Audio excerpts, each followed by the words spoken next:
Ms. Brenda, thank you so very much. I know you all think I'm perfect, and I appreciate that you have that view of me. Why are you laughing? But I know that I messed up today, and I need to give Jackie an apology and the church. A lot of amens from up here. I didn't invite the congregation to come up on stage. I would love if you want to stand and at least let Jackie see you showing your support, which I denied you.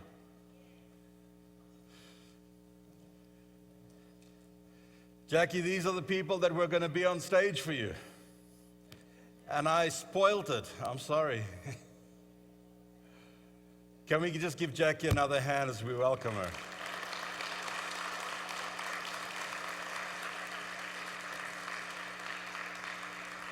Thank you. Yeah, they say confession is good for the soul, but really bad for the reputation. I'm sorry, Jackie. I owe you a big one. And for all those that wanted to come up here with their bags and goodies, sorry I spoiled your fun. So we have exactly 10 minutes to do the sermon.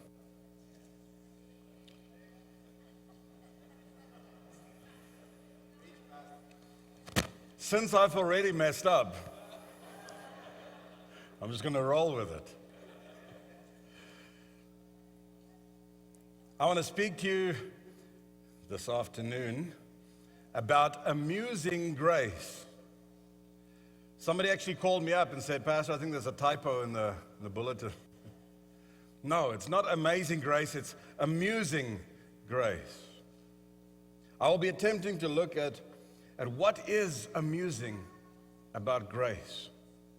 And I take this from inspiration I garnered from Philip Yancey's book, What's So Amazing About Grace?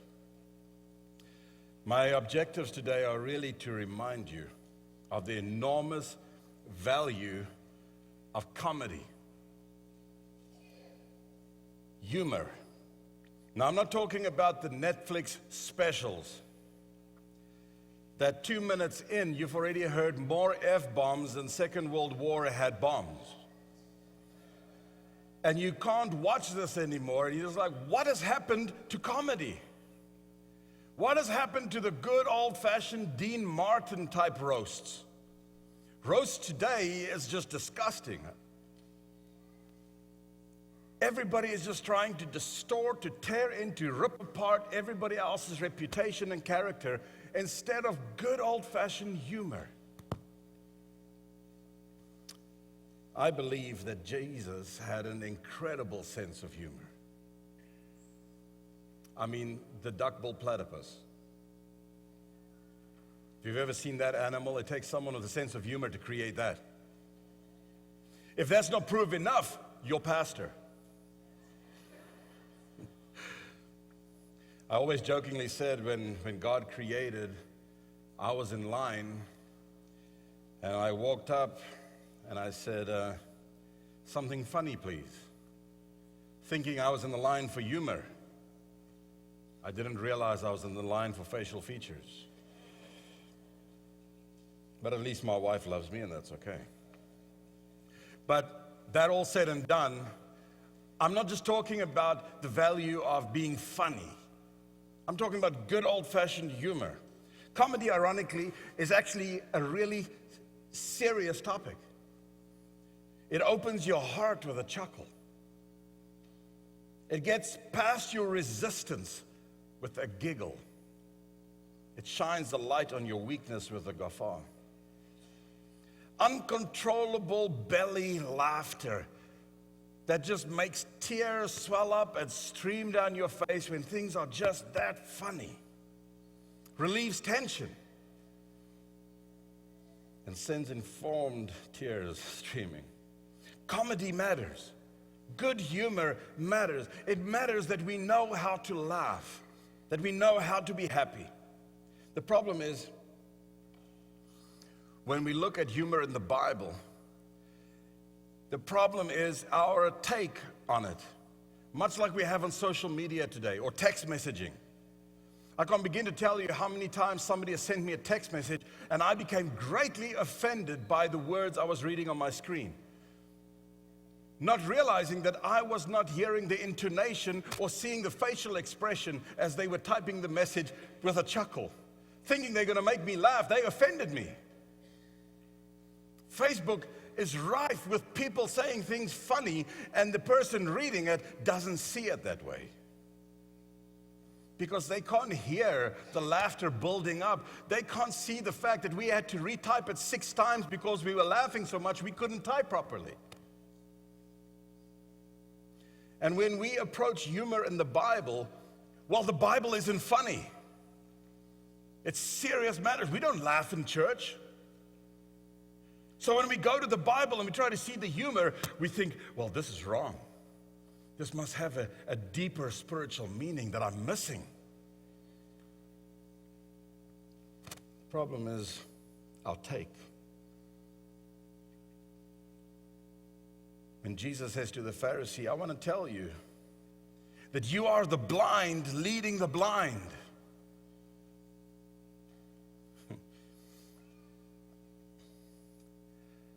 I mean, envision it in your mind. Imagine 2 blind men leading each other. It's funny. In the words of Larry the Cable Guy, that's funny. I don't care who you are. That's funny. I mean, Jack looking at Joe and he's like, hey, Joe, where do you think we should go? I don't know. Which way is the wind going? I don't know. How do I know which way the wind's going? Well, lick your finger and stick it up in the air. Oh, yeah. Well, okay, you tell me which way to go and then I'll lead us. That's funny. Seriously, if somebody had to walk in here today and do it on stage, you'd be in stitches. What are they doing? But no, we're in church. This is the blind leading the blind. Oh, get over yourself. Just laugh at it. It is blind people leading each other. And Jesus is saying, you disciples, like, hello. The blind leading the blind. Jesus is poking fun at them. 2 blind people. It deflates the pompous. It empowers the weak. It helps us to see the foolish beauty of our wonderful humanity when we can read the Bible and see the humor therein. Comedy counts, and the Bible is full of it. In Proverbs, the writer of Proverbs talks about lazy men and nagging women quite a bit. One of the texts says, as a door turns on its hinges, so does a sluggard in his bed. This way, then this way, this way, then this way. He keeps on moving, but he's not going anywhere. It's funny because you know somebody like that. It's funny because you've been that person. Don't deny it. It says of the nagging woman, some translation says the quarrelsome or contentious woman, it says she's like the drip, drip, drip of a leaking roof on a rainy day. No amens, please. The lazy man says to his wife, sweetheart, I can't go to work today. Why can't you go to work today? What's wrong? There's a lion in the streets. A lion in the streets? A lion in the streets of Jerusalem. I remember just after we moved here, somebody tragically committed suicide by cobra. And the cobra escaped out of his car and got loose in the streets of Round Rock. And I said to myself, I left Africa to get away from poisonous snakes. Now there's a cobra in Round Rock. I was too afraid to go to IKEA until the news could confirm that there was A cobra's hood was flatter than usual because he had in fact been run over. And I went on my knees and I said, praise the Lord. It shows you a lot about this man's mentality, doesn't it? There's a lion in the street. Streets of Jerusalem at that. There's not many recorded instances of lions walking around Jerusalem. But the lazy man will come up with any excuse. In Exodus 20, no less where we have the 10 commandments, God actually goes when he describes how to build the altar and everything else. He says, I need you to build this on flat, level ground. Oh, that makes sense. But if you look at the culture, they always like to elevate what is holy. But Jesus says, I'm reading to you verse 26 there, Exodus 20. And you shall not go up this by the steps to my altar, that your nakedness be not exposed. He says, I don't want the priest to walk up there and have a hospital gown effect. Okay? Sometimes you forget that you're in the hospital, you're feeling better, and you're hopping and you're skipping, and you wonder where the breeze came from. And God says, in my temple, I don't want to have that effect where the priest goes up to offer the sacraments and there's a hospital gown effect and church is interrupted. That's funny. God is saying, Israel, check it out. I don't want you to see that. So let's do it on the level so we can be respectful in church. The Bible pokes fun at our seeking to reach up to God by looking at a hospital gown effect. And so here's Jesus, there's all types of humor that he uses throughout Scripture. But when we look at humor in general, there's American humor, which thrives on exaggeration. In South Africa, I grew up on the beach, and we could usually see when American tourists would come out. We could actually pinpoint them from a mile away because it would be the loudest guy on the beach. And whatever food you gave him, well, we have bigger steak than that in Texas. Oh, yeah. Everything is bigger. Everything is louder. Everything is more exaggerated when it comes to American humor. And that's what makes American humor funny. Because it is so large that it's dumb. And we laugh at it. Then you have English jokes.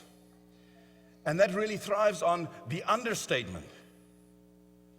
They really take it so low down that it's funny. You're driving on the highway, you see a car in front of you. It's a 92-year-old lady trying to take the exit. And the English gentleman looks at her and goes, whoa, if you're not careful, you might actually take the exit. And most Americans will look at that and go, huh? But we think it's funny because it's underrated. Understatements. The Americans like exaggeration. Now, the Afrikaner, my background on my mom's side, we like the earthy stuff. Fundamentally basic stuff. Stuff that is so logical that when you portray the logic behind it, it's dumb, and everybody finds it funny.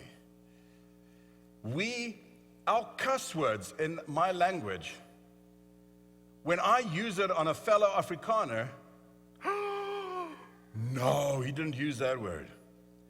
But when you directly translate it, it translates to lightning bolt, thunder, nuts and bolts. Literally, I'm not kidding. But when I tell someone that I'm going to thunder you, and you're going to feel like a nut and bolt got together, my mother would be called in South Africa to call me here to put me in place. It's just a different take. It's a different understanding. It's the way we use culture. It's the way we use words. The Afrikaner likes humor that feels squeamish. We, I believe, invented the original potty humor. I'm not going to give you an example of that. Or maybe for Mary I will. But here's this American exaggeration, the British understated, and the Afrikaans earthy. And then you have Jesus' humor. Jesus loved camels. Have you ever really looked at a camel? Christmas time, we're all crazy over camels and the three wise men, but that is ugly, dude. There's nothing, and I'm not talking about Bean, I'm talking about the camel. But Jesus loved them. They've got a great personality. But Jesus starts talking and he says, you know what, rich man, you're as likely to get into heaven as that camel going through the eye of a needle. Now, that in itself is a funny image. But when you start to understand that it's not a needle, but actually a gate in the wall of Jerusalem, it changes up a little bit. But still, the eye of the needle in the wall of Jerusalem was crawl space. So you still had to go down to crawl through the wall. And now you have a camel with humps trying to get through. And Jesus says, well, see how funny that is? But now imagine you, rich man, the one that eats steak every night, and your bottom sticking out as you're trying to climb through the gate. That's funny. And Jesus is giving them literal views to show spiritual application. Now, there's nothing wrong with being rich.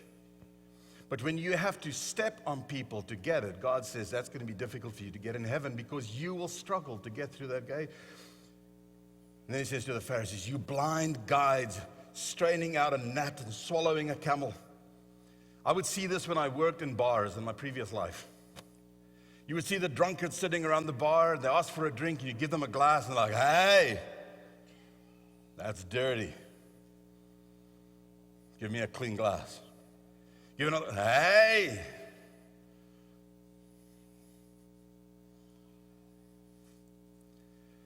Then he gets up, because his glass is clean, and he walks to all the tables that people had just left, and he picks up the drinks that are half drunk, and he drinks all of it.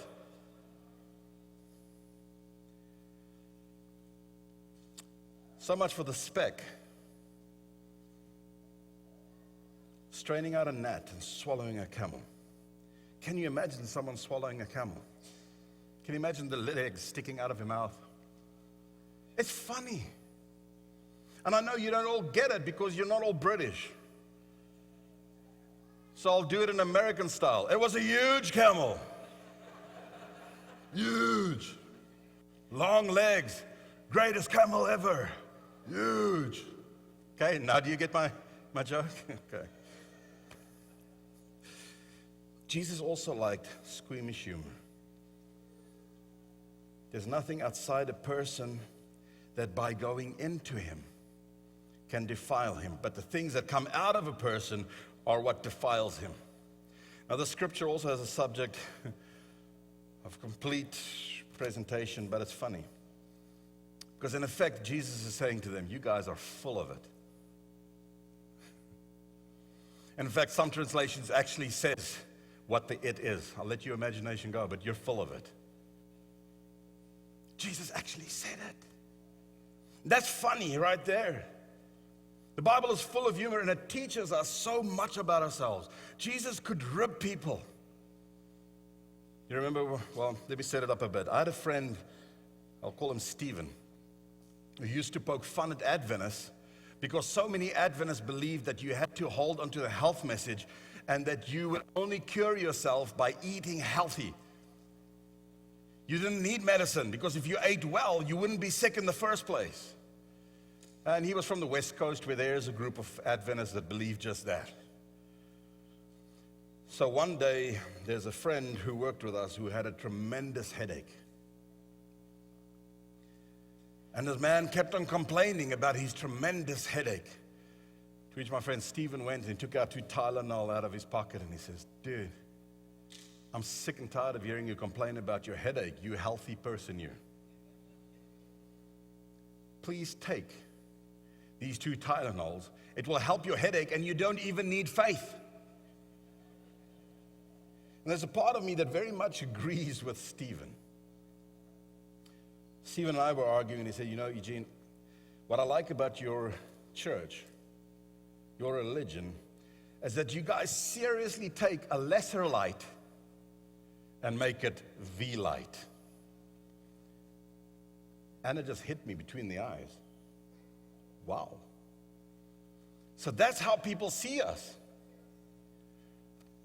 That the spirit of prophecy who said that I am a lesser light. As Adventists, we have held her up so high that we have forgotten the Bible in some cases. I have the Bible and you have the lesser light. Priorities within the church, priorities within our walk of faith. It pointed out to me how silly our priorities as Seventh-day Adventist Christians sometimes are. It is the Bible and the Bible alone which is our rule of faith and practice. Sola Scriptura, the Bible only. But so many times we take other people's writings, as inspired as they may be, and hold them up as the light. And I'm saying, when did Jesus die and say they're more important than me? He died so that his word would continue to be tops. Stephen was saying to me, Eugene, forgive me, but I'm amused by the way you take this lesser light. So Nathanael was someone who was ribbing Philip. Philip said to Nathanael, dude, you need to meet this guy Jesus. You know, he's more than just an ordinary person. He is someone special. Everywhere he goes, lives are changed. Bodies are healed and restored. Wow, that sounds really cool. Where is he from? What? He's from Nazareth. Where is he from? Nazareth? Can anything good come out of Nazareth? They've got drive-by shootings every day. There's more crack in Nazareth than anywhere else in the world. Oh, sorry, that's Baltimore. Can anything good come from there? Jesus, possibly even the Messiah from Nazareth? No ways. Jesus somehow hears this. And I love Jesus' sense of humor again, because as he comes walking down, it says there in verse 47 of John 1, Jesus saw Nathanael coming toward him and said to him, oh, behold, an Israelite indeed, in whom there is no deceit. Nothing wrong with this Israelite. I'm from Nazareth, so here is a person who is totally good. And Jesus could rib. Now, we don't see the humor always, but there is so much humor in Jesus' statements. Sennacherib, the Syrian king, approaches the walls of Jerusalem, tries to rib the people, embarrass them, and he speaks to them in their own language. An oppressive power knows their language and tries to put them in their place, in their own language. Men are all hiding in the walls. He says, I'll give you 2,000 horses if you are able to put riders on them.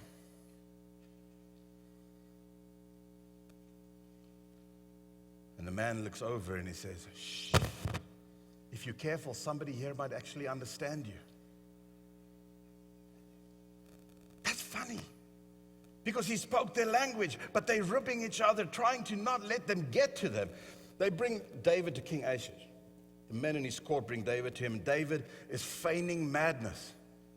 Scripture actually tells us he made marks on the doors of the gate, and he let spittle run down his face and his beard. And then the king says, David, and he says to his courtesans, don't I have enough lunatics in my kingdom? Why do you bring this guy over here? This is a madman. Why do you bring him into my presence? Don't you already think that there's enough crazies here? See, the Bible is beautifully full of humor, of guys gagging and ribbing the people around them in order to get to what they needed to get. He said, you know, the foxes have holes, says Jesus. Birds of the air have nests, but the Son of Man has no place to lay down his head. He's poking fun at himself. Here I am, the Son of Man, and I don't even have a place to lay down my head. And everybody else is okay. You know, either Jesus was feeling sorry for himself, which I don't believe was the case, or he was trying to make them feel guilty because they did have homes and he didn't. But I don't think it was either. I think Jesus was simply just poking fun at himself because he knew that they knew he was homeless. He's been walking around for years now. We are so desperately serious about the Bible, we need to sometimes read it with an open, humorous mind, to see its comedy and its humor. And I suggest that you read the book by Ethan Trueblood called The Humor of Jesus. It's amazing how much humor Jesus actually used. Humor is there sometimes to shock us. And that's why comedy works, because you will actually be able to shock someone while you're smiling and make them so confused that they don't know if they should feel guilty for feeling happy. Boom. I don't know what to do with this, but it's funny, so I'm going to laugh. And Jesus continues. He says, if your hand or your foot causes you to sin, cut it off. Throw it away. It's better for you to enter life crippled or lame than with 2 hands or 2 feet to be thrown into eternal fire.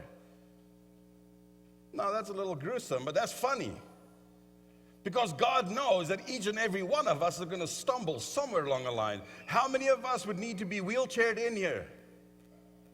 That's funny right there.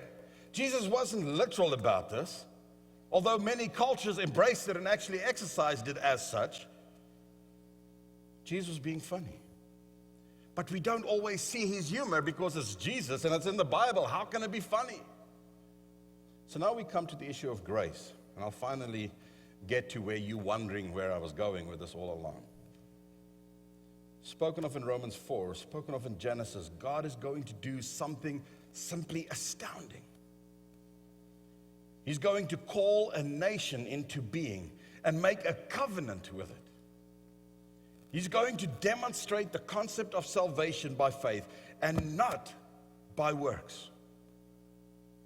So how does he go about it? Well, he chooses a 90-year-old woman and her 99-year-old husband, and he says, these two, they're going to make a baby. Now that's funny right there. If I called up a 90-year-old woman and her 99-year-old husband and brought them up here and I say, I want you as a church to pray for them because they're trying to make a baby, you would think I was a lunatic. And that is exactly what has happened here. And it's not just for a baby's sake, but it's about making a covenant with the future generations of the world. God's chosen people would be coming out of what you and I would say is something very, very funny. God has a sense of humor. So when 3 men are telling Abraham about this, Sarah's at the tent flap, she's overhearing this. She's like,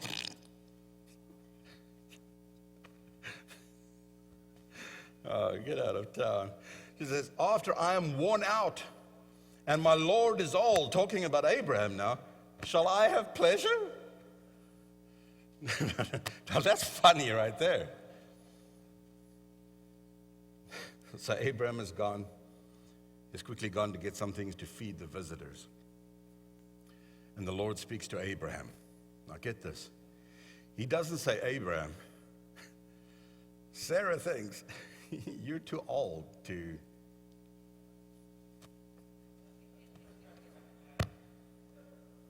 do your part of the covenant.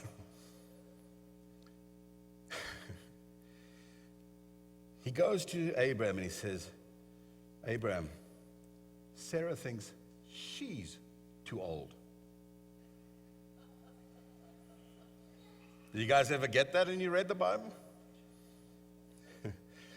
The Talmud calls this the right, the godly right to tell a white lie for a good cause. I bet you didn't know that existed in the Talmud. God told a white lie to Abraham to save his pride, to make him still feel somewhat of a man at 99. And he said, Sarah thinks she's too old. So as Sarah's laughing, the Lord looks at this and the Lord looks at that and he says, you're going to have a son and you are going to call him Isaac, which means laughter. Because whoever laughs last or names the baby, I get them both. What does Isaac mean? Laughter, humor. This whole thing of grace begins with an incredible act of laughter. Something funny. And whenever Isaac would go anywhere and he would introduce himself, the joke would continue. What's your name? No, I'm Laughter. Laughter. Yeah, it's a long story, but God said my mom and dad at 1999, they were going to make a baby. See, Isaac. Now you'll never forget my name. The disparity between their abilities and what they are to produce is so massive, it is laughable. And that's what makes it funny. Neither of them is at childbearing age. And the Lord is saying, I have chosen the two of you. The least unlikely of all candidates in this area to make a baby and to start this covenant that I will make with my people and your ancestors from this day forward. It's absolutely incredible that any of us should be saved when we know who we are. That in itself is funny. Think of what you've done just in the last 24 hours. And God still loves you.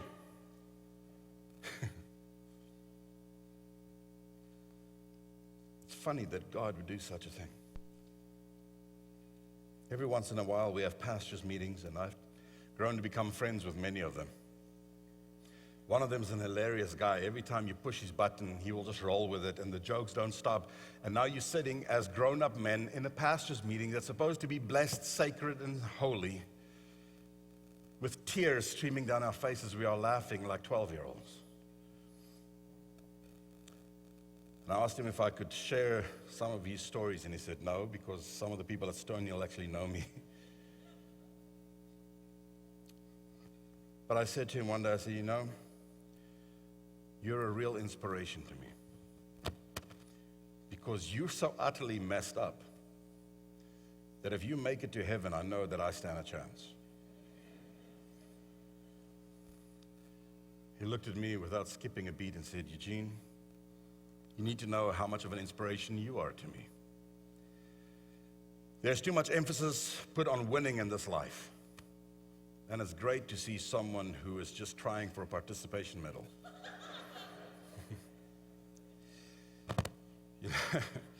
You know, when you're headed through those pearly gates, we will all be like the little boy who played Little League. He swung his bat a gazillion times and never hit a ball once. He was benched the entire season. Sat on the bench feeling sorry for himself. But his team kept on going from one championship to the next until they made it to state, and they went up to the Little League World Championships. Yet he never swung and hit a ball. And his team won. World champions. And every single member of that Little League team walked up on the podium and got a trophy. I am a world champion. He never hit the ball, but he was a part of that winning team. And each and every one of us will walk through those pearly gates, holding a trophy, wearing a crown that none of us deserve, because we are on his team. The gates open and we go through those stairs into the golden city, and as the whole hymn sings, and we all cried out, hallelujah, heaven is, do you know the words? Heaven is cheap enough. Now that's funny right there, because there's nothing cheap about heaven. But we got in without paying for it. There's such a disparity between who we are and the reward that we receive that it is in fact laughable. So John Newton, who wrote a beautiful hymn called Amazing Grace, also wrote another grace-filled hymn. It's about entering heaven. It says, glorious things of thee are spoken. And he speaks of us as we are about to go in there. And he says, I through grace as a member am. But you know, the kind of irony on this is that the tune used for that song is Franz Joseph Haydn's music, which was used for Deutschlandlied, known for the words Deutschland über alles, Germany above all else. It's a song on grace and entering heaven, but it is set to German music. Well, many people are offended by that fact, by this song. They don't feel they can play it because of what happened during Second World War. But even Jewish people now playing Wagner, who went out all over with German soldiers, went out into battle with their Thus Spoke Zarathustra in their pockets. They were marching to his great music, which is Nietzschean stuff, designed to speak about superhumans. It speaks of the fact that the human being doesn't even need God when he is right. We have a greatness within ourselves. Now, regardless, here's this wonderful song. Is it an irony that even in this beautiful song, it would be saddled with a tune that might be offensive, that was used to destroy nations? But isn't that typical? Isn't that the way life goes? Some little thing spoils it, but life is still funny. Grace is utterly amusing. The fact that you and I have a chance of making it into heaven is utterly amusing. And so I ask you humbly, may you look at yourself. Look at your copy of the scriptures and just have a chuckle as you consider God's amazing and amusing grace just for you.